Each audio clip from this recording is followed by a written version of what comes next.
पुढची बातमी बघूया। राष्ट्रवादी काँग्रेसने राज्यातील माजी मुख्यमंत्र्यांच्या सत्काराचं आयोजन केलेलं, मात्र या कार्यक्रमात चर्चा रंगली ती माजी मुख्यमंत्री एकनाथ शिंदेंच्या गैरहजेरीची। एकीकडे मुंबईमध्ये सत्कार सोहळा होत असताना दुसरीकडे शिंदेंनी मात्र दरेगावातील एका कार्यक्रमाला उपस्थित राहणं पसंत केलं। या कार्यक्रमाचं एकनाथ शिंदे यांना सुद्धा निमंत्रण देण्यात आलं होतं, मात्र एकनाथ शिंदे यांनी आपण नियोजित दौऱ्यामुळे या कार्यक्रमाला येऊ शकणार नाही असं कळवल्याचं खुद्द अजितदादांनी सांगितलं। मात्र तरी सुद्धा शिंदेंनी पाठ फिरवल्यामुळे चर्चा रंगली ती शिंदेंच्या गैरहजेरीची।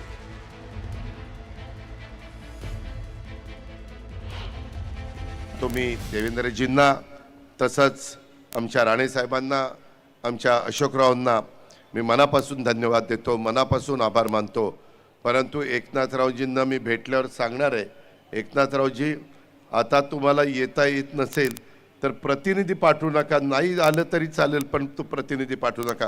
मी प्रतापवर नाराजी व्यक्त नाही करत, कारण प्रताप तसा माझा राष्ट्रवादीचाच आहे, आम्ही एकत्र काम करत होतो। इतर पण म्हणले असतील सर आम्ही येत नाही, आमचा प्रतिनिधी पाठवतो, आमचा प्रतिनिधी पाठवतो।